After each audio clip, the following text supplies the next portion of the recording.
किसान बहाना और बिहार निशाना, आज का मुद्दा में आपका स्वागत है। चुनाव आते ही किसानों पर सियासत की खेती शुरू हो जाती है। बिहार, जिसे देश का मिजाज तय करने वाला माना जाता है, वहां जब चुनाव की रणभेरी बज चुकी है तो सियासी दलों में भी घमासान छिड़ गया है। क्योंकि बिहार में आज़ादी के 60 साल बाद भी बदहाली है, उद्योग धंधे नहीं हैं, जो हैं उनमें ज़्यादातर खेती किसानी करके ही जिंदा हैं, तो अब तमाम सियासी दलों को किसान की याद आने लगी है। किसान यानी बिहार के मतदाता।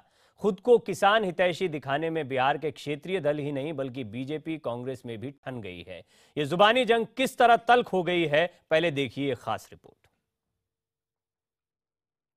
नरेंद्र मोदी जी हमारी जमीन नहीं छीन रहा है, वो हमारी मां छीन रहा है।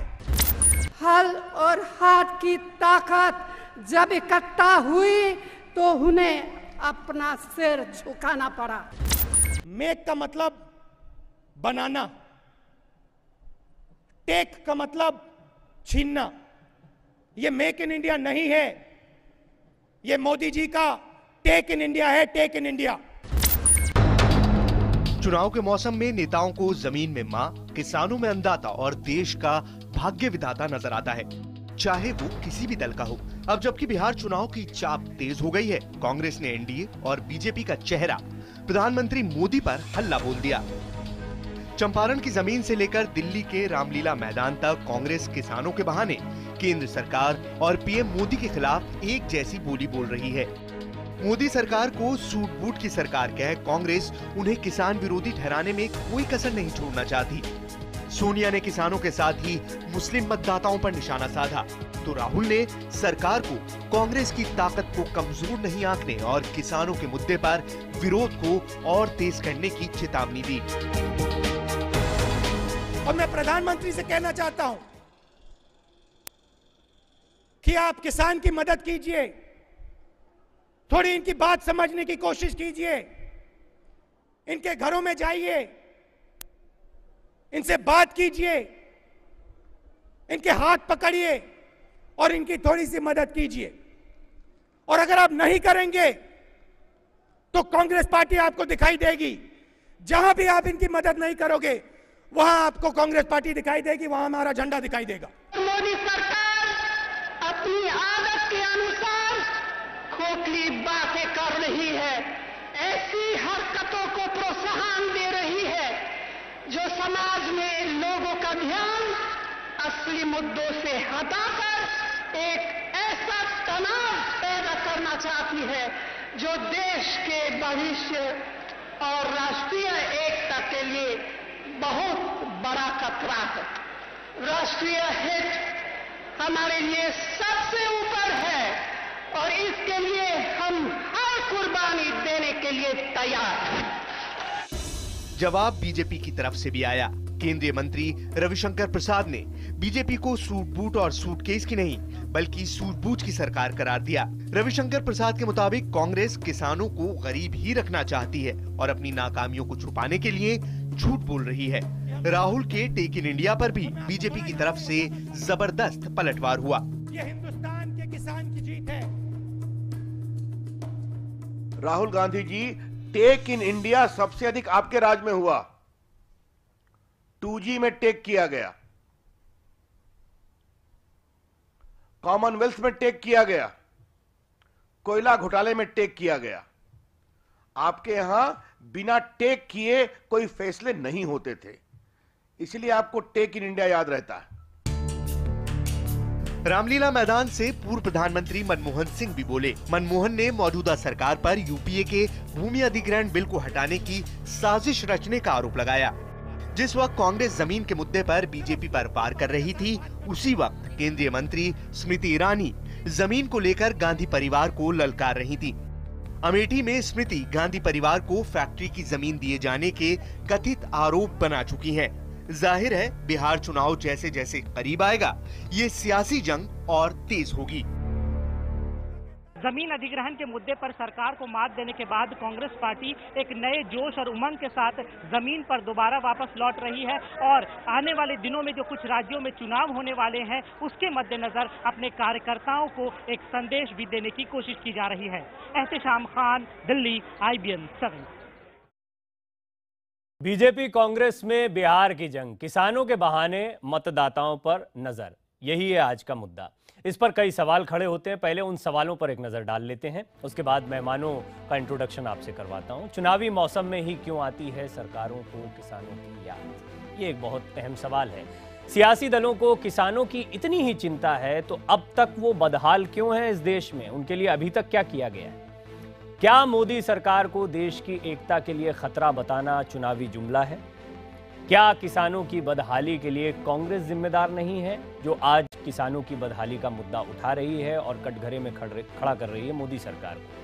इसके अलावा क्या टेक इन इंडिया जुमला कांग्रेस पर ही भारी पड़ेगा? क्योंकि अभी आप रविशंकर प्रसाद को सुन रहे थे, जैसे ही टेक इन इंडिया की बात आती है वो तमाम घोटालों की लिस्ट लेकर बैठ जाते हैं बीजेपी की तरफ से। ये जवाबी हमला, ये पलटवार कांग्रेस को झेलना पड़ता है। तो ऐसे कई मुद्दे हैं जिन पर हम बातचीत करेंगे और इस पर बातचीत करने के लिए खास मेहमान मेरे साथ जुड़ रहे हैं। इस मुद्दे पर बात करने के लिए हमारे साथ मौजूद हैं बीजेपी के प्रवक्ता हमारे साथ अखिलेश प्रताप सिंह, जो कि कांग्रेस के प्रवक्ता हैं, वो मौजूद हैं, और संबित पात्रा साहब हमारे साथ जुड़ रहे हैं, जो कि बीजेपी के प्रवक्ता हैं। संबित जी, आपका स्वागत है। अखिलेश जी, आपका बहुत स्वागत है। जनता दल यूनाइटेड के वरिष्ठ नेता केसी त्यागी साहब हमारे साथ जुड़ रहे हैं। मेरे साथ स्टूडियो में मौजूद हैं वरिष्ठ पत्रकार मधुसूदन आनंद जी, ए.के. वाजपेयी जी, जो कि लोक जनशक्ति पार्टी के नेता हैं। आप सभी मेहमानों का बहुत बहुत स्वागत है। शुरुआत संबित पात्रा साहब आपसे करना चाहूंगा। आज कांग्रेस इसे अपने जीत के जश्न के तौर पर भी मना रही है। आपने सुना ही होगा रैली में क्या क्या कहा गया है। उसमें एक बड़ी बात यह कही गई कि हमारे दबाव में झुककर सरकार को ये वापस लेना पड़ा है अध्यादेश।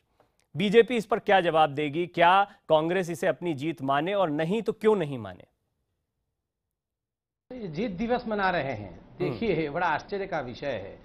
2014 में मुंह की पटखनी खाई, 44 पे आ गए। अभी हाल फिलहाल में आप राजस्थान ले लीजिए, मध्य प्रदेश ले लीजिए, आप बेंगलोर ले लीजिए, इन तमाम जो निकाय के चुनाव थे उनमें मुंह की खानी पड़ी। डूसू का चुनाव हो या जेएनयू का चुनाव है, उसमें मुंह का खाना पड़ा। उससे पहले तमाम राज्य, उन सभी जगहों पे कांग्रेस की सफाई हुई। तो स्वाभाविक रूप से कोई ना कोई बहाना तो चाहिए इनको। इनके जो फटाके पड़े हुए थे इनके स्टोर रूम में, उनको भी चलाने हैं, तो इस प्रकार के बहाने ढूंढते रहते हैं, ये इनका विषय है। मगर हिंदुस्तान की जनता आज कांग्रेस से यही पूछ रही है कि आखिरकार अगर किसानों की इतनी चिंता थी, आपको किसानों का आप इतना भला चाहते थे, तो 65 वर्ष में आप काम करते तो किसान न जाने कहां से कहां पहुंच जाता। किसानों की इतनी बदहाली नहीं होती कि आज आपको रामलीला मैदान में इस प्रकार का एक आयोजन करना पड़ता और सरकारों को कोसना पड़ता। 65 वर्षों तक आपने काम नहीं किया, आपने किसी प्रकार से किसानों को आगे बढ़ाने की योजना नहीं बनाई। इसी कारण से आप आज पुनः किसानों की बदहाली। ये सवाल तो मैंने संबित जी शुरुआत में रख ही दिया है। क्या क्यों ना इसे जीत माने? क्या यू टर्न सरकार को नहीं लेना पड़ा? और अगर इसे कांग्रेस भुना रही है तो क्या गलत कर रही है? वो तो अपनी जीत मान रही है इसको। कोई यू टर्न सरकार ने नहीं लिया। आप देखिए, दो चीजें हैं। पहली बात है, 2013 में जो भूमि अधिग्रहण कानून था उसको हमने भी बनाया था, हम भी उसमें साथ थे।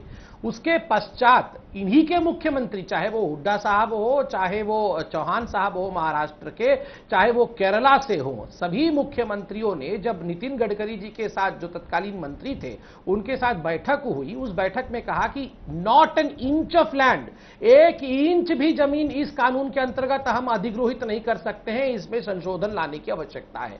आप बताइए, खुद प्रधानमंत्री ने पार्लियामेंट के पटल में कहा, हाँ हम मानते हैं कि हम भी साथ में थे 2013 में जब यह कानून बना था, मगर चूंकि तमाम मुख्यमंत्रियों ने चिट्ठी लिखा है, क्या लोकतंत्र का तकाजा यह नहीं होता है कि हम मुख्यमंत्रियों को सुने और संशोधन लाए? हमने स्टेट्स को ज्यादा पावर दिए और वो काम हमने किया। उसके बाद जिस प्रकार का भ्रम कांग्रेस ने फैलाने की कोशिश की, आप प्रधानमंत्री के मन की बात देखिए, उन्होंने कहा कि हमारा किसान एक दिन भी भ्रम में और डर में जिए, ये मुझे मंजूर नहीं है। ठीक है, कोई भी किसान डरेगा नहीं, भ्रम में नहीं जिएगा। अखिलेश जी, जब भी कोई ऐसी बात होती है या आप कोई बात को मजबूती से रैलियों के जरिए रखते हैं, तो एक पलटवार ये सीधा होता है कि इतने सालों से आप क्या कर रहे थे? किसानों की बदहाली के लिए वो जिम्मेदार कैसे हो सकते हैं जो जुम्मा साल भर पहले सरकार में आए हैं? उनके अध्यादेश से क्या नफा नुकसान होगा वो तो दूर की बात है, अभी तक जो नफा नुकसान किसान का हुआ है, अभी तक जो बदहाली है, वो किसकी वजह से है? इस पर कांग्रेस क्या मजबूती से अपनी बात नहीं रख पाती या वो चेहरा सामने नहीं ला पाती है जो वाकई किसानों का हितैषी दिखाई पड़े?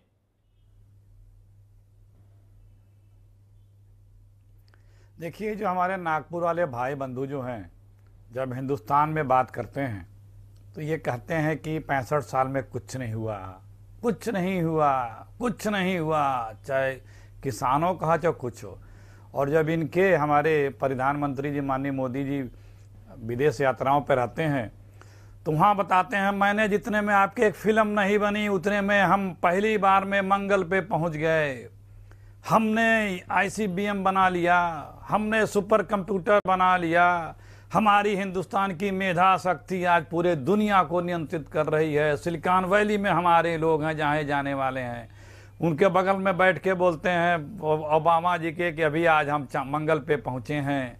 तो ये इनका डबल स्टैंडर्ड का चेहरा है। इसी से हम आपको दोनों पक्ष रख दिए, सबको समझ में आ गया होगा। जिस देश में सुई नहीं बनती थी वहां हम कहां तक पहुंच गए हैं, वो नागपुर की बदौलत नहीं पहुंचे हैं। तो ये और दूसरी बात, तो इस लिहाज से तो किसान का भी उत्थान हुआ होगा। ये किसानों के इतने बड़े, देखिए तकलीफ शुरू हो गई है। देखिए किसानों की बात जो है, मैं आपको देखिए कंटेंट के साथ बताता हूं, मैं कोई हवा में नहीं बात करता हूं। मैं आपको उदाहरण दे रहा हूं। अभी पूरे उत्तर भारत में 6 महीना 5 महीना पहले कि गेहूं के फसलों पे ओलावृष्टि और बारिश हुई थी, जिसके कारण इनके भी मंत्री हर प्रदेशों और जिलों में गए थे। और इन लोगों ने, केंद्र और प्रदेश ने मिलकर के उत्तर प्रदेश में एक एस्टिमेट बनाया था कि इतने का नुकसान है, और जिसमें केंद्र सरकार को 7800 करोड़ रुपए देने थे। इन्होंने कहा हम देंगे, ऑन रिकॉर्ड का मीटिंग में कहा है स्टेट सेंटर की देंगे, और अभी 1 महीना पहले कहा सिर्फ 2800 करोड़ देंगे, बाकी नहीं देंगे। तो जिस चीज को ये माने थे, कहा नहीं किसानों को इतने रुपए नहीं बनते, नहीं दूंगा मैं, मात्र 2800 करोड़ रुपए दे रहे हैं। ये जब प्रदेश केंद्र में सरकार में आए तो कभी भी, ये 6 साल थे तो सिर्फ 60 रुपए MSP बढ़ाए थे, ठीक है। फिर अभी बोलते थे MSP बढ़ाएंगे, 1 रुपए भी नहीं बढ़ाए। और नहीं तो आते ही एक चिट्ठी लिख दी सारे प्रदेशों को, ठीक है, कि कोई भी स्टेट जो किसानों को बोनस देता है वो बोनस नहीं देगा। चलो, जो कह रहे हैं नहीं कर रहे, 2 बीजेपी के राज्य भी बोनस देते थे 200-150, तो वो उन्होंने नहीं भी किया और दूसरों को लिख दिया चिट्ठी कि आप नहीं, आपको किसानों को पैसा नहीं देने की जरूरत क्या है। ठीक है, तो ये एक, मैं 10 उदाहरण गिना सकता हूं अगर आपके पास समय हो तो। अगले समय हम सबको, सारे केसी त्यागी जी भी बैठे, सारे सभी तमाम लोग बैठे हुए पैनल पे, सबका कमेंट जान ले, लेकिन उससे पहले हाँ संबित जी आप उत्तर दें इसका। पहले आंकड़ों से ही शुरू करते हैं। मुझे लगता है बहुत ज्यादा बौखलाहट की आवश्यकता नहीं है। 4 दिन पहले ही बहुत बड़े संस्था प्यू एजेंसी की जो सर्वे आई है उसी को देख लीजिए।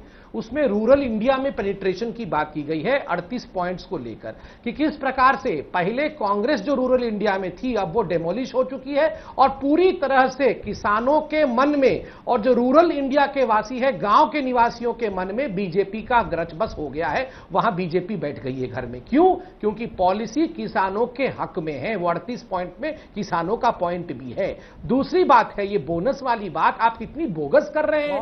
ये बोगस बातें मत करें यहां पे। अरे वहां पे सरकार ने बोनस दे दिया है, केंद्र सरकार ने पैसा मदद किया है कि आप पैसा लीजिए और बोनस भी दीजिए। तीसरी बात, ये हर बार पे आप अगर हमें नागपुर वाले भाई बोलेंगे हमें आपत्ति तो नहीं होगा, मगर अगली बार से हम आपको इटली वाले भाई बोलेंगे फिर आपको आपत्ति होगी।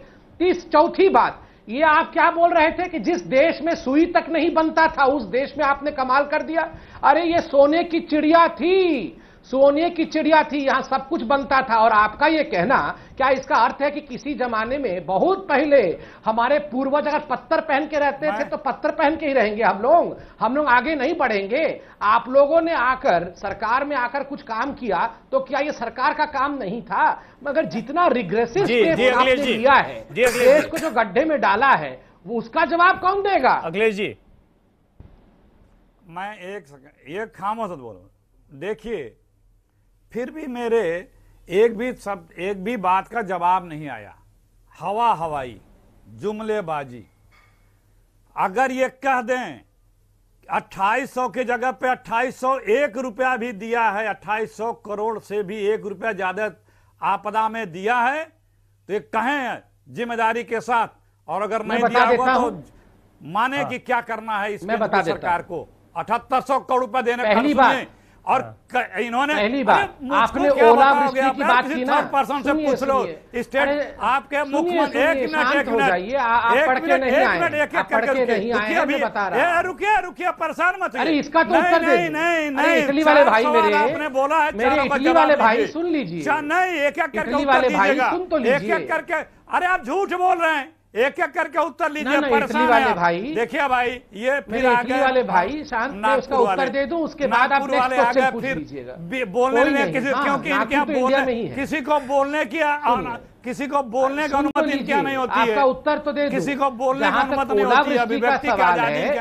ओलावृष्टि जो पहले था इनको, अरे आपने प्रश्न को पूछा, उत्तर तो ले लीजिए, फिर आप बोलेंगे उत्तर नहीं दिया। ये जनाब, अरे सुन भाई, अगर आपको बहस करानी हो एंकर में तो बहस करेगा, तू मैं करानी हो तो मुझे जाने दीजिए।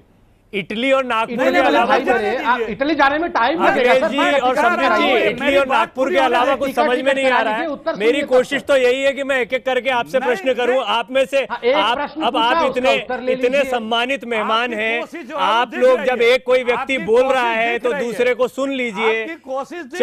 चलिए तो अब नहीं संबित जी, अब रुक जाइए। बोल रहा था क्यों बीच में? अखिलेश जी अब आप रुक जाइए। मैं जब बोल रहा था वो क्यों बोल रहे? ठीक है अखिलेश जी, अब आप भी शांत हो जाइए। संबित जी आप भी शांत हो जाइए। एक और वरिष्ठ नेता केसी त्यागी जी हमारे साथ मौजूद हैं। कोई बात नहीं। अब ये देखिए, जैसे आप एक सेकंड मेरी बात सुनिए। बोलिए स्ट्रेटेजी होती है, ये स्ट्रेटेजी होती है कि दूसरों को डिस्टर्ब करो, फिर उसका भी टाइम खा लो, तो ये नहीं चलने पाएगा भाई। हमारे समय को किल ना करें बीच में डिस्टर्ब करके। मैं ऑन रिकॉर्ड कर रहा हूं, जिम्मेदारी से कह रहा हूं, मैं जिम्मेदारी से कह रहा हूं कि एक पैसा नहीं दिया इन्होंने 2800 करोड़ से ज्यादा। मैंने बताया कि बोनस को भी रोक दिया था इन्होंने, नहीं दिया। लेटर लिखा है, इन्हीं के प्रदेश सरकार भी जो बोनस देती थी झारखंड, मध्य प्रदेश और छत्तीसगढ़, वो नहीं दे पा रही हैं। तो आप झूठ मत बोला करें। हमारे देश में जो कुछ भी किसानों के लिए किया गया है, आपने क्या किया है ये तो उपलब्धि गिनाई नहीं। हम 24% गरीबी रेखा के ऊपर 10 साल में लोग गए हैं। आप बता रहे हैं एक सर्वे, अरे भाई आपने किया क्या 15 महीने में किसानों के लिए? 1-2 पॉइंट बता दें आप। ठीक है अखिलेश जी, अब ये सवाल यहाँ पर आ गया। मैं ये मानता हूँ कि आपने बात रखी है कि इन लोगों ने क्या किया है, इन लोगों ने क्या किया है वो जरा। सहकारिता मंत्रालय का बजट आधे से भी कम कर दिया। मेरा विनम्र निवेदन है अखिलेश जी, मंत्रालय का बजट आधे से भी कम कर दिया। देखिए अखिलेश जी, अभी आप कह रहे थे कि औरों को भी मौका दें, अब उनको बोलने दें। तो संबित पात्रा जी और अखिलेश जी, मैं आपके पास आता हूँ। अखिलेश चुप हो गया। ठीक है, मैं चुप हो चुका। ठीक है। जनता दल यूनाइटेड के वरिष्ठ नेता केसी त्यागी जी भी हमारे साथ मौजूद हैं। त्यागी जी, आपने दोनों का साथ भी देखा है, दोनों के खिलाफ भी रहे हैं। किसानों की इस हालत का असली जिम्मेदार कौन?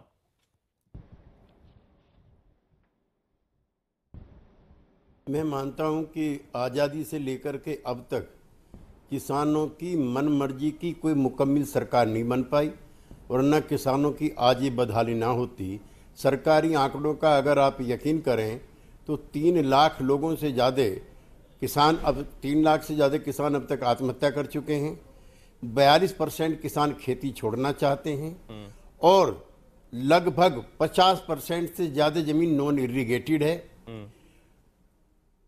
किसान की एक महीने की आमदनी 3078 रुपये है NSSO के मुताबिक, और सरकारी आंकड़ों के मुताबिक 6वें वित्त आयोग के रिकमेंडेशन के बाद 4th क्लास के एक एम्प्लॉय की बैंक ऑफ इंडिया की वो 40,000 रुपये पर मंथ है। तो आरोप प्रत्यारोप की इस बहस से मैं अलग होकर ये कहना चाहता हूँ कि किसान की समस्या क्या है उस पर बहस कीजिए, बजाय पार्टियों के दायरे में बहस को सीमित करने के। एक तो उसको पैरिटी प्राइस मिलना चाहिए। अब हम लाभकारी मूल्य नहीं चाहते। पैरिटी प्राइस मूल्य क्या है कि आप 71 को, 81 को, 91 को, 2001 को एक स्टैंडर्ड ईयर मान लीजिए, और चीजों के दाम जो इंडस्ट्रियल इनपुट्स हैं, किसानों को इस्तेमाल में आने वाली चीजें हैं, उनके दामों का इंडेक्स बना लीजिए, और किसान को जो फसल के दाम मिल रहे हैं उसके इंडेक्स बना लीजिए। उसके मुताबिक किसान को फसल के दाम दीजिए, नंबर 1। नंबर 2, उसकी फसल जो पैदा होती है उसकी बाजार में सुरक्षा कीजिए। आप स्मॉल स्केल इंडस्ट्री के लिए कई चीजें आपने आरक्षित की हैं। अब ई-कॉमर्स चला है, किसान को गेहूं का, गन्ने का, दाल का, कपास का जिस चीज का भी दाम मिलना है, हम क्यों नहीं ई कॉमर्स के जरिए मंडी का भाव पता लगाते कि नहीं आज किसान को लाभकारी मूल्य नहीं मिलेगा और अब मिलना चाहिए।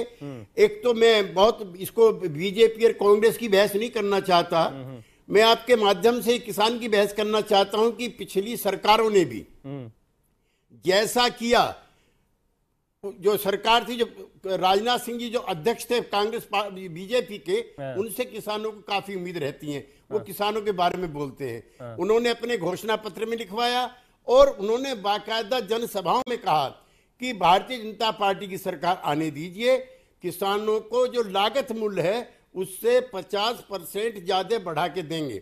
मैं अपने भाजपा के काबिल मित्र से कहना चाहता हूं ऐसा नहीं हुआ, और जब ऐसा नहीं हुआ तो सुप्रीम कोर्ट में किसानों का संगठन चला गया कि घोषणा पत्र में लिखे हुए वादे के मुताबिक इन्होंने सिर्फ 3.5% ही दाम बढ़ाए हैं। तो भारत सरकार की तरफ से एफिडेविट जाता है कि अगर 50% बढ़ा के दिया तो बाजार चौपट हो जाएगा। इसलिए किसान समर्थक नीतियां बनाने की आवश्यकता है, 100% इरिगेशन की आवश्यकता है, सूखा बाढ़ के तहत किसानों की जो फसल बर्बाद होती है उसका 100% मुआवजा देने की त्यागी जी, इस पर और बात करते हैं, ब्रेक पर जा रहे हैं। उससे पहले वाजपेयी जी जो कि लोक जनशक्ति पार्टी के नेता हैं वो भी हमारे साथ मौजूद हैं। बिहार में किसान के हालात क्या हैं ये तो हम वाजपेयी जी जानते हैं, लेकिन क्या ये कहना गलत नहीं होगा कि अभी किसानों की याद इसलिए आई है कि किसान के बहाने बिहार पर निशाना साधा जा रहा है? नहीं, किसान चाहे बिहार का हो चाहे राजस्थान का हो, पूरे देश के किसान है, उनकी माली हालत खस्ता है। और इसके लिए आप देखेंगे जैसा कि अभी डिबेट में चल रहा था कि जिम्मेवार माना जाएगा तो पुराने शासकों को माना जाएगा। और ये पूछिए इन लोगों से, कांग्रेस से खास तौर से, कि ये जो बिल आया बदलाव का, लैंड एक्विजिशन बिल, ये कांग्रेस इतने सालों बाद क्यों लाई, और जब बिल आया तो उसमें क्यों त्रुटियां रह गई? जब किसानों की जमीन एक्वायर करनी है तो उसके लिए उनको उचित मुआवजा मिलना चाहिए, उनके बाल बच्चों को एम्प्लॉयमेंट्स का सरोकारी होनी चाहिए, ये सारी चीजें उस बिल में नहीं थी। इसकी वजह से मोदी सरकार को एक अध्यादेश लाना पड़ा। अब अध्यादेश, क्योंकि कितनी बार अध्यादेश लाओगे, इसलिए, और जब सारे इन्होंने एक ढकोसला सा बना लिया, नहीं तो फिर वापस क्यों ले लिया? हाँ, उसी का कारण रही है उस पे। उसको वापस इसलिए लेना पड़ा क्योंकि नंबर संख्या का सवाल आ गया राज्यसभा में, क्योंकि जो नंबर संख्या तो तब भी था जब मन की बात में वापस लिया था, उससे पहले भी नंबर संख्या का परेशानी थी, लेकिन तब अड़े हुए थे कि नहीं, किसी हालत पे किसी कीमत पे वापस नहीं। देखो, जब सरकार चलती है तो उसमें बहुत सारी पहलुओं को ध्यान रखा जाता है, उसमें एक ही पहलू को ध्यान नहीं रख सकते, उसमें आपको यह भी रखना है कि डेवलपमेंट तो किन पहलुओं का ध्यान रखा गया, इस पर थोड़ी सी बात करेंगे। ब्रेक पर जाएं उससे पहले मधुसूदन आनंद जी, एक छोटा कमेंट आपका इस पर जरूर चाहूंगा कि अभी सारी राजनीतिक दलों के बड़े बड़े नेता, दिग्गज नेता यहाँ पर बैठे हुए हैं, क्या वाकई किसानों की चिंता हो रही है? और अभी जो वर्तमान दौर में आंदोलन चल रहे हैं, बहस चल रही है, वो किसानों की ओर इशारा है या बिहार की ओर? देखिए, मैं साफ कहना चाहूँगा कि किसानों के साथ इस देश में मोदी सरकार के आने के बाद जो कुछ हुआ, मोदी सरकार ने किया या नहीं किया मैं ये नहीं कह रहा हूँ, उनको, उनका जिस तरह से वो आत्महत्याएं कर रहे थे और जिस तरह से बिल लाया जा रहा था जिसमें ये डर दिखाया जा रहा था कि किसानों की जमीन छीन ली जाएगी, उससे कांग्रेस को एक बहुत बड़ा मुद्दा उसके हाथ में लग गया था। और उस मुद्दे को राहुल गांधी ने जरूरत से ज्यादा फुलाकर और उसको एक मुद्दा बनाकर, बहुत बड़ा मुद्दा बनाकर एक अपने पक्ष में एक तरह का जनता को किया, कुछ हद तक किया। लेकिन अब वो इस मुद्दे को इतना घचोल रहे हैं, इतना ज्यादा उसको मथ रहे हैं और इतनी ज्यादा उस पर राजनीति कर रहे हैं कि उसका क्या मुद्दे का रेपुटेशन बहुत ज्यादा हो रहा है। और बिहार में कम से कम कुछ जुमले हैं जिनको बार बार दोहराया जा रहा है, कुछ बातें हैं, सूट बूट कहना या उस पर बहुत ज्यादा जोर दिया जा रहा है, या फिर जैसा त्यागी साहब ने कहा कि जो वादे किए गए थे वो मोदी सरकार ने पूरे नहीं किए। राजनाथ सिंह जो कि खुद एक किसान परिवार से आते हैं, किसानों को बेहतर समझेंगे, उनसे उम्मीदें थी, क्या वो नहीं कर पाए? तो ये तमाम मुद्दे हैं जिन पर बातचीत अभी आई है, इन पर जवाब लेंगे एक छोटे से ब्रेक के बाद।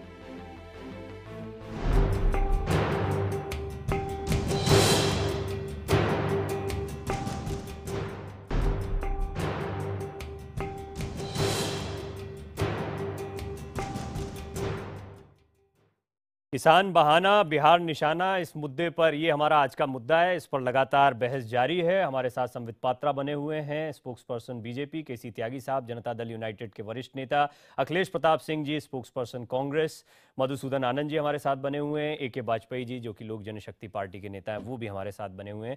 अखिलेश जी, जब आपकी रैली चल रही थी यहाँ, इतनी बड़ी रैली, किसानों को लेकर आप रैली कर रहे थे, सूट बूट की सरकार कहते हुए आपने हमला भी किया मोदी जी पर। उस वक्त स्मृति ईरानी एक रैली कर रही थी अमेठी में और उन्होंने ये कहा कि उनके पास कागजात मौजूद हैं और किस तरह से आपकी सरकार में वाड्रा को फायदा पहुंचाया गया या जमीन दी गई।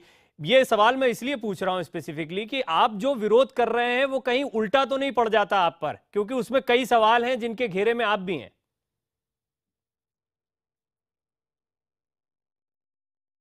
कि आपको या बीजेपी को जिसे भी घेरा बनाना हो बनाते रहें। कांग्रेस पार्टी कभी न घेरे में रही, न घेरे में है। माननीय स्मृति ईरानी जी हो या कोई भी व्यक्ति हो, उसे किसी को भी झूठ बोलने का तो कुछ हद तक अधिकार है, जुमला बोलने का कुछ हद तक अधिकार है, लेकिन झूठे आरोप लगाने के अधिकार नहीं है। जब आप झूठे आरोप लगाएंगे तो कोई एक लिमिट के बाद कहाँ तक बर्दाश्त करेगा। फिर उसे जो भी कागजात हैं उनके पास, जो कुछ अब अदालत में अपना वो पक्ष रखेंगी, बताएंगी, तो माननीय स्मृति ईरानी जी पे क्या बहस की जाए या क्या कहा जाए। हम आज आपको बता रहे हैं जी किसानों के हालात के बारे में, आप हमसे पूछ रहे हैं। मैं आपको 2 कोट और बता रहा हूं। किसान के मंत्री ने कहा था कि आज किसान आत्महत्या क्यों कर रहे हैं। उन्होंने कहा कि वो इश्कबाजी में हत्या कर रहे हैं। बताइए, ये हमारे देश के इसी भाजपा मोदी जी के कृषि मंत्री जी का बयान है। एक और कृषि मंत्री जी ने यूपी में बयान दिया था कि तुम लोग इतने धरने पे बैठे हो, किसानों, इतने तुम लोग हमारे यहाँ तीमारदारी में पड़े रहते हैं। आप लोगों के सोच से क्या बोल रहे हैं, क्या वो सोच रहे हैं, इससे लगता है कि आप इनके प्रति क्या भाव रखते हैं। आप किसानों को कौन सी योजना लाए। अखिलेश जी, अभी आपने संबित जी जब एक बात का जवाब दे रहे थे तब आपने कहा था सरकार की उपलब्धियां बताना आपका काम आपने है। अखिलेश जी अभी एक बात कही थी, वो बहुत इंपॉर्टेंट, बड़ी महत्वपूर्ण बात आपने कही थी कि क्या जब कोई सवाल पूछा है तो उस पर कोई दूसरी बात क्यों कही जाए। मेरा सवाल ये था कि क्या कांग्रेस खुद सवालों के घेरे में आ जाती है जब इस तरह की इन्होंने सही किया गलत किया तो चर्चा का विषय है ही नहीं। कोई जो भी बयान आए जिनका आपने जिक्र किया उनको गलत ठहराया जाएगा। और जहां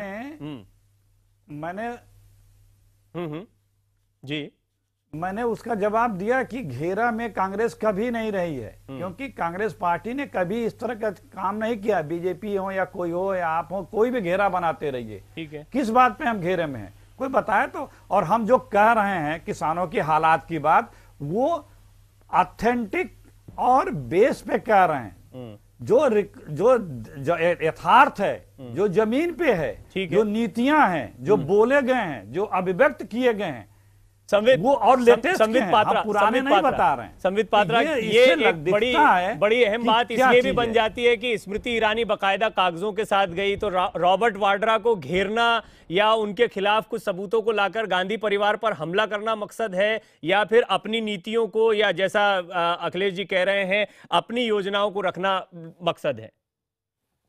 दोनों चीज महत्वपूर्ण है। जिन लोगों ने गरीबों के जमीन को हड़पा, जिन लोगों ने देश को लूटा, उस परिवार को बख्शना बिल्कुल नहीं चाहिए। उनको वहीं होना चाहिए जो जहां पे फरेबी होते हैं। और हमारे जो लक्ष्य है कि किसानों को आगे बढ़ाना है, उसको लिए हम क्या कर रहे हैं वह भी जनता के सामने नहीं तो वहां पर क्यों नहीं है वो लोग जहां पर उन्हें होना चाहिए। अगर उनको कहीं होना चाहिए, धीरे धीरे जाएंगे ना। अच्छा, तो धीरे धीरे जा तो रहे हैं उसी ओर। कहां जाएंगे वो लोग? वहीं जाएंगे जहां उनका गंतव्य है। और देखिए, अभी जो बता रहे थे स्मृति ईरानी जी वाला विषय छोड़िए, बाकी सब विषय टेक्निकलिटी पे ही आ जाते हैं। ये कागज देखिए, ये न्यायालय का वर्डिक्ट है। न्यायालय, आप देखिएगा ध्यान से, तो न्यायालय लिखा हुआ है यहाँ पे। अब क्या लिखा है न्यायालय ने? राहुल गांधी जी ने जो जमीन हड़प लिया था, 65 एकड़ जमीन अमेठी में, यूपीएसआईडीसी की भूमि को फर्जी तरीके से सम्राट बाईसाइकिल लिमिटेड कोहार के नाम पर कर दी गई है। फर्जी, देखिए फर्जीवाड़ा में कौन लोग एक्सपर्ट है ये बोलने की आवश्यकता नहीं है। 65 एकड़ जमीन 30 वर्षों तक गरीब किसानों को लूट के राहुल गांधी जी ने अपने कॉन्स्टिट्यूएंसी में रखा और ये हमें पाठ पढ़ा रहे थे कि 5 वर्ष के बाद जमीन लौटा देना चाहिए। अरे 30 वर्षों तक रखा, कोर्ट से जब फटकार पड़ी तब जाके आपने लौटाया। ये तो हाल है राहुल गांधी जी का। रॉबर्ट वाड्रा जी का जो मॉडल है वो पूरा देश विस्मय से देख रहा है। करोड़ों करोड़ों एकड़ जमीन राजस्थान और हरियाणा में जिस प्रकार से लूट कर उसका लैंड यूज चेंज करके बिल्डरों को फायदा पहुंचाया गया है। पहले तो जब हम ये कहते थे, नहीं सुनिए ना, पहले तो जब हम कहते थे तो ये अखिलेश जी कहते थे, ओ नागपुर वालों अगर ऐसा है तो जांच तो करा लो। अरे मैं बता रहा हूं इनको, जब अब कमेटी बैठ गई है और गंतव्य स्थान दिखने लगा है तो बोल रहे हैं ये पॉलिटिकल वेंडेटा है। मैं बताता हूं धीरे धीरे वहीं पहुंचेंगे। नहीं, इस पे जवाब, नेशनल हेराल्ड भी याद करिए। हाँ, इस पे जवाब देना चाह रहे हैं 50 लाख रुपया खर्चा करके जी आपकी बात का जवाब दे रहे हैं। 1000 करोड़ का मालिक बन गए हैं। मैं दोबारा आता हूं संबित, अखिलेश जी कुछ कहना चाह रहे हैं। हाँ एक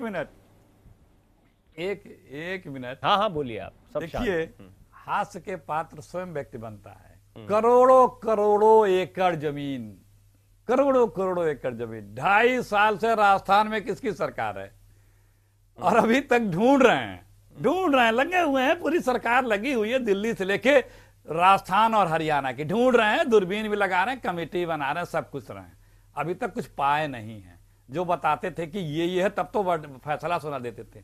और अभी जो बाइस्किल वाली सम्राट की बात कर रहे हैं वो फैक्ट्री थी, फैक्ट्री चलती थी। झूठ देखिए कैसे बोलते हैं लोग। उसका ऑक्शन दिल्ली हाई कोर्ट ने किया है।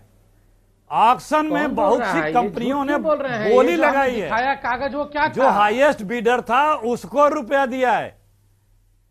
अरे सुन लो भैया, मैं जो कह रहा हूं कह दो गलत है, कह दो गलत है, बिल्कुल गलत है, कह तो रहा हूं गलत है, कह दो गलत है। हिम्मत, अरे दिल्ली हाई कोर्ट का भी कागज दिखाऊंगा अभी आपको। बोलो दिल्ली हाई कोर्ट ने नीलाम नहीं किया है, बोलो आप कहो कि दिल्ली हाई कोर्ट ने नीलामी नहीं की है, बोलो। बता तो रहा हूँ, बोलो अभी बता रहा हूँ, शांत होइए, आप बोलिए कि दिल्ली हाई कोर्ट ने, देखिए क्या लिखा है, मैं कह रहा हूँ ना, ये देखिए क्या लिखा है, बता देना कि दिल्ली हाई क्या कहा, नीलाम। आप लोगों ने जाके गलती फर्जी का कागज दिखा के दिल्ली हाई कोर्ट को भी बरगलाया। दिल्ली हाई कोर्ट ने भी फर्जी कागज दिखाया, यही तो जज कह रहे हैं। वहां भी जाके फर्जी कागज दिखाया। ये जो हवालाबाज लोग हैं क्या क्या कर सकते हैं, मैं ये खामोश मैं बता रहा हूँ, कोर्ट कह रहा है जो देखिए संबित जी एंकर साहब, संबित जी, हाँ बोलिए। एक सेकेंड देखिए भाई, पीड़ा आएगी, हमें पता है, तकलीफ होगी, पता होगा, हम समझते हैं पीड़ा। ये दिल्ली हाई कोर्ट ने ऑक्शन किया था, दिल्ली की फाइनेंस कंपनियां या बैंकों का जुरिडिक्शन था दिल्ली हाई कोर्ट। सम्राट बाइस्किल वो हो गई थी, कुड़क हो गई थी, जिसको बोलते हैं कि कंगाल हो गई थी, तो उसकी प्रॉपर्टी दिल्ली हाई कोर्ट ने ऑक्शन की थी, उसमें बाकायदा बिडिंग हुई थी। और ये मैं इसका उत्तर बता रहे हैं, ये आपकी बात है। आपने दिल्ली हाई कोर्ट ने फिर आप ये मत बोलिएगा अखिलेश जी, अब दिल्ली हाई कोर्ट ने ऑक्शन नहीं किया। अब जो आपने बात कही ठीक है, आपकी बात सुन ली। हाँ, अब संवित आप बताएं, क्या आपके कागज में क्या लिखा हुआ है, जो आपके पास कागज? देखिए, मैं आपको बिल्कुल फैक्ट्स बता देता हूं। अखिलेश जी की ये बात सच है कि सम्राट, नहीं मैंने एक ही चीज पूछी है, बताने कि दिल्ली हाई कोर्ट ने नीलाम किया कि नहीं किया। एक सेकेंड, मैं उत्तर दे रहा हूं। नहीं, दिल्ली हाई कोर्ट ने नीलाम किया कि नहीं किया, ये बताओ आप, उसका भी अभी बताओ, पहले बताओ दिल्ली हाई कोर्ट ने नीलाम किया कि नहीं। उत्तर सुनिए। पहली बात, ये दिल्ली हाई कोर्ट गई थी कि हम बैंकरप्ट हो गए थे, हमें नीलामी करना है क्योंकि हमारे पे लोन है। तो दिल्ली हाई कोर्ट ने इनसे पूछा कि वो पैसे कहां से लाएंगे, तो उन्होंने कहा जमीन हमारे नाम पे है, तो ठीक है आप नीलामी कर दीजिए। बाद में जब दिल्ली हाईकोर्ट का ऑर्डर आ गया, उसके बाद मालूम पड़ा कि जमीन राहुल गांधी जी के कहने पर इन्होंने घपला करके अपने नाम पे किया था। इसलिए अब चिट्ठी लिखी गई है दिल्ली हाईकोर्ट को कि इस प्रकार से जो फर्जीवाड़ा तरीके से लीज पे दिए हुए जमीन को आपने अपने नाम पे कर दिया था, इसको ठीक करिए। राहुल गांधी जी को, राजीव गांधी ट्रस्ट को लताड़ लगाई गई कोर्ट से कि जमीन वापस कीजिए। 65 एकड़ जमीन अब चैरिटेबल ट्रस्ट ने वापस किया है। आप बताइए, जब चोरी पकड़ी गई है, दिल्ली हाईकोर्ट ने भी लताड़ लगाया, जनपद कोर्ट ने भी, एसडीएम कोर्ट ने भी लताड़ लगाया, तो यहाँ आके ये हास्य सम्मेलन कर रहे हैं। ठीक है। एक सेकेंड, मैं इनका जवाब दे रहा हूँ। मैं पढ़ भी दूंगा कागज से, आप बोलेंगे तो। देखिए एक सेकेंड, कितने मतलब हंसी के पात्र हैं भाजपा के लोग। तो पूरा हंस लीजिए ना, पूरा शांति से कोने में बैठ के हंस लीजिए, फिर डिबेट करिए। वो जमीन पिछले 25 साल से उसके नाम थी। वो एक सेकंड, वो जमीन कोई हाई कोर्ट जब नीलामी करती है तो उसको पेपर देखती है, जिले से उसके कागज मंगाते हैं, उसकी वरासत देखती है। वो कैसे कराए थे वो अलग मैटर है, क्या हुआ था क्या नहीं हुआ था, लेकिन जब आप उस कंपनी के नाम थे, कोर्ट वो सब चीजों फर्जी तरीके से कराए थे। एक सेकंड वो कोई फर्जी, आप बताइए ना, फर्जी तरीके से कराए थे, आप मानते हैं कि नहीं मानते हैं? मैं चाहूंगा फर्जी तरीके से कराया था, ये मानते हैं या नहीं मानते हैं? कोई फर्जी मैटर नहीं था, आप झूठ बोल रहे हैं। आप अंत में आए ना, आप अंत में बार एंकर से मदद मांगते हैं, एंकर की मदद करना भी सीखिए। हमारे नाम पे करा दिया। आप देखिए कोर्ट क्या बोल रही है, यूपीएस भाई मैं चाहूंगा जरा फर्जी तरीके से सम्राट बाईसाइकिल लिमिटेड दोनों का आपस में कम्युनिकेशन शुरू हो गया है और दूसरा विषयांतर भी हो रहा है, इसलिए मैं चाहूंगा जरा दोनों शांत रहें। केसी त्यागी जी ने एक बड़ा इंपॉर्टेंट विषय की किसानों को समझने वाली सरकार ही नहीं आई। त्यागी जी, एक सवाल मेरा भी आपसे, क्योंकि आप किसान के मुद्दे भी समझते हैं, किसान की जिंदगी भी समझते हैं, जी भी है आपने। त्यागी जी, क्या आपको नहीं लगता कि 5 साल से आप लोगों की सरकार जब बिहार में है तो कुछ ऐसा किया हो जिसके बाद आप आज ताल ठोक के कह सकें कि कांग्रेस बेशक सवालों के घेरे में आ जाती है, लेकिन हम ऐसे मुद्दे उठाएंगे किसानों के जिसकी वजह से हमारी फेस वैल्यू बनी रहे कि हाँ, हम किसान हित का काम करने वाले लोग हैं? एक तो जो कृषि उत्पादन है वो पहले तो हरियाणा और पंजाब ही माने जाते थे कि ज़्यादा कृषि उत्पादक राज्य हैं। आपकी मैं जानकारी के लिए बताना चाहता हूँ, प्रसन्नता के लिए भी, कि बिहार और उसके बाद मध्य प्रदेश और छत्तीसगढ़ अब चावल के कटोरे ये बन गए हैं। उनसे भी ज़्यादा प्रति एकड़ पैदावार इनमें हो रही है, जिसमें बिहार भी शामिल है। और इस समय बिहार की जीडीपी 10% है। नंबर 3, जब हरियाणा, पंजाब, मध्य प्रदेश, राजस्थान की सरकारों ने भी कृषि पर 300 रुपये प्रति क्विंटल के हिसाब से बोनस देने में असमर्थता जाहिर की, जिसको लेकर के श्री रमन सिंह जी ने और श्री मध्य प्रदेश के मुख्यमंत्री शिवराज सिंह जी ने रामविलास जी को चिट्ठी लिखी कि हमारी सरकारों पर आप प्रतिबंध मत लगाइए, हम देना चाहते हैं किसानों को बोनस। उस समय भी बिहार की सरकार किसानों को बोनस दे रही थी, 300 रुपये प्रति क्विंटल के हिसाब से गेहूं पे, 300 प्रति क्विंटल के हिसाब से चावल पे। दीर्घकालीन नीति है, बिजली पहुंचेगी तो किसान कहाँ का संपन्न होगा? जहां बिजली पहुंचेगी वहां पानी पहुंचेगा, वहां संपन्नता पहुंचेगी, लघु कुटीर उद्योग धंधे पहुंचेंगे, वहां व्यापार पहुंचेगा, वहां के बाजार अच्छे होंगे। तो उस दिशा में भी हम गांव-गांव में संपन्न हो गया बिहार का किसान। और सवाल ये नहीं है, ये वहां की जनता ने पिछले लोकसभा के चुनाव में दिया जवाब, और उससे पहले जो विधानसभा का जो चुनाव हुआ था उसमें नीतीश बाबू का जो राज था वो सुशासन राज लाने की बात थी। किसानों की संपन्नता जब होगी, त्यागी जी ने बिल्कुल सही कहा कि जब वहां बिजली पहुंचेगी। तो बिहार में भी बिजली अभी 36% गांव में बिजली पहुंची नहीं है। चलिए, थोड़ा डिटेल में इस विषय को समझना होगा, एक छोटा सा ब्रेक लेना। लेकिन त्यागी जी हमारे साथ अभी चर्चा में यहीं तक थे। त्यागी जी, आपका बहुत शुक्रिया। बाकी के मेहमान बने हुए हैं, एक ब्रेक के बाद लौटते हैं।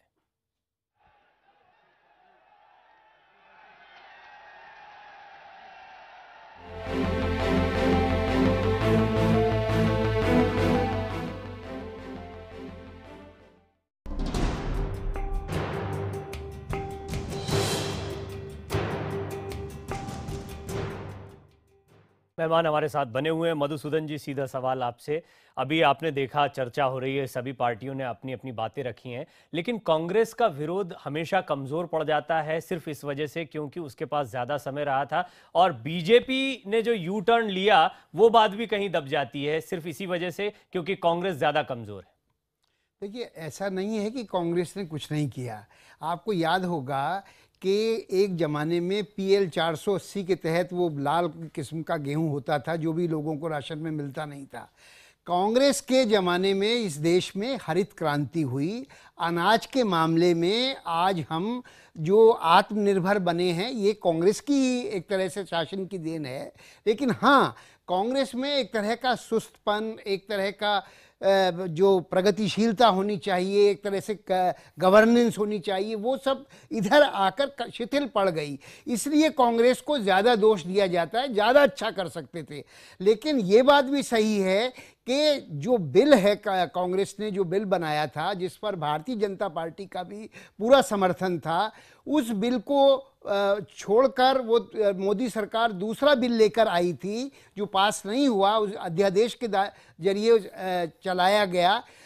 उस बिल को उन्होंने अंततः वापस लिया। तो इसलिए कांग्रेस के पास ये कहने को हो गया कि देखिए हम सबसे बड़े कांग्रेस, ये बड़े अच्छे पॉइंट पर आप बातचीत लाए। हम सबसे बड़े समर्थक हैं कांग्रेस के, किसानों के। लेकिन अब इस पर जो विमर्श हो रहा है उसमें सूट बूट की सरकार, फेंकू और इस तरह के जो शब्द इस्तेमाल किए जा रहे हैं ये विरोधी बेल्ट है। अब इस तरह के विमर्श से कांग्रेस कहीं नहीं पहुंच सकती। मैं संबित पात्रा जी से इस पर सवाल पूछना भी चाह रहा था, वो आपकी बात पे कुछ ठीक था, वो कुछ कहना भी चाह रहे हैं। कम से कम इस तरह की बात नहीं और मैं उनसे ये सवाल भी पूछना चाह रहा था कि अभी आपने कहा जितने भी लोगों ने गलत किया वो गंतव्य स्थान पर जाएंगे। इस बिल की तरह इस बात पर यू टर्न हो जाए, इस बात में कितनी आशंका न रखी जाए और क्यों ना रखी जाए? देखिए, मैं आपको एक बात बताऊं कि बिल में कोई यू टर्न नहीं रहा है। मैं अभी मधुसूदन जी को सुन रहा था। मधुसूदन जी हमेशा ही तटस्थ होकर बातों को बहुत सही तरीके से रखते हैं। आप देखिए, सरकार का मुख्य उद्देश्य इस लैंड एक्विजिशन बिल में क्या था जो हमने 2014 में लाया? उसका मुख्य उद्देश्य था उन 13 कानूनों को कानून के प्रावधान में लाना जो पहले से छूटे हुए थे, जिनमें मैक्सिमम लैंड एक्विजिशन होता है। आप देखिए, चाहे रेलवे का लैंड एक्विजिशन हो, चाहे कोल बियरिंग एरिया का लैंड एक्विजिशन हो, माइनिंग के लिए लैंड एक्विजिशन हो, इस पे कॉम्पेंसेशन नहीं मिलता था, रिहैबिलिटेशन अच्छी प्रकार से नहीं हो पाता था। इन 13 क्लॉजेस को कांग्रेस की सरकार ने बाहर रखा हुआ था। ऑर्डिनेंस पे ऑर्डिनेंस ये सरकार इसलिए लाई क्योंकि इन 13 क्लॉजेस को समय के अनुसार अंदर लाना बहुत जरूरी था। आखिरकार सरकार ने इसे एग्जीक्यूटिव रूप से एक एग्जीक्यूटिव ऑर्डर पारित करके इसको कानून में लाया है। अभी हमने वो कर दिया है, इसलिए ये यू टर्न नहीं है। और हम चाहते हैं कि कोई भी किसान, कोई भी गरीब भ्रमित और डरे नहीं। इसलिए कॉन्सेंट क्लॉज इत्यादि पर एक अलग स्टैंड है, वो हमने अभी कहा है। चलिए, तो फिर राहुल जी के बयान से ये इंप्रेशन क्यों मिला या उन्होंने ऐसा क्यों कहा अखिलेश जी कि ये हमारी जीत का जश्न है? और जैसा आपने भी कहा, ये जीत क्यों लगती है कांग्रेस को? फिर नहीं, जनता की जीत का जश्न था, किसानों की जीत का जश्न था। देखिए, बीजेपी खाली झूठ बोलती है, झूठ, असत्य, भ्रम और जो जुमला। इस एक्ट में क्या था? इस एक्ट में ये जो बता रहे हैं ऐसा कुछ नहीं था, सिर्फ 2 बातें थी, 2 चीजें जोड़ी थी और उसी 2 चीज के लिए एक्ट लाया गया था। एक था कि बिना पूछे ले लेंगे और दूसरा था जो कॉरिडोर बन रहे हैं उसके दोनों तरफ 1 किलोमीटर के दायरे की जमीनें ले लेंगे। वो किसके लिए थी? वो हमारे उन सूट बूट वालों के लिए थी, क्योंकि कल जिसके पास जमीन होगा प्राइम लोकेशन पे वही वैल्यू है, वही धनाढ़ है, तो उनको वो जमीनें सेती की ले करके और अरबपति बनाने का था। फिर आप ये 2 कारण थे जिसके लिए बिल बार बार ला रहे हैं। के पास रहेगी। मैं आपको एक बात और बताऊं, हरियाणा में कॉरिडोर वाली बात तो कहीं कानून में सरकार ने, हरियाणा की सरकार की जमीन रहेगी कॉरिडोर पे, वो सूट बूट के पास कैसे चली जाएगी? बिल्कुल अखिलेश जी, गलत बयानीबाजी है। अरे आप पढ़ के नहीं आते हैं ना? यस, कोई पढ़ के आते तो थोड़ी किलोमीटर नहीं। अखिलेश जी, ये कहीं नहीं है कानून में, क्या पढ़ के आना चाहिए ना आपको? बिल्कुल पढ़ के नहीं आते हैं और यहाँ आके कुछ भी बोल देते हैं। नहीं, बिल्कुल नहीं है। 1 किलोमीटर किस तरह के कोई प्रावधान नहीं है अखिलेश जी, गलत डिबेट में बैठ जाते हैं। एक सेकंड, आप नहीं पढ़े हुए हैं। मुझे लगता है आप जो बोले पढ़े हुए हैं, ये बहस बहुत लंबी जाएगी, लेकिन आपने एक बात जो कही, जुमलेबाजी की सरकार है और साथ ही साथ आपने सूट बूट वाला जुमला भी यहाँ जिक्र कर दिया। तो मुझे लग रहा है किलोमीटर जुमलेबाजी हरियाणा दोनों में क्यों तरफ से कम जमकर हो रही है। अब किसानों की किसको कितनी चिंता है, ये तो किसानों की आने वाली हालत बताएगी। आप सभी मेहमानों का बहुत बहुत शुक्रिया आज का मुद्दा में फिलहाल।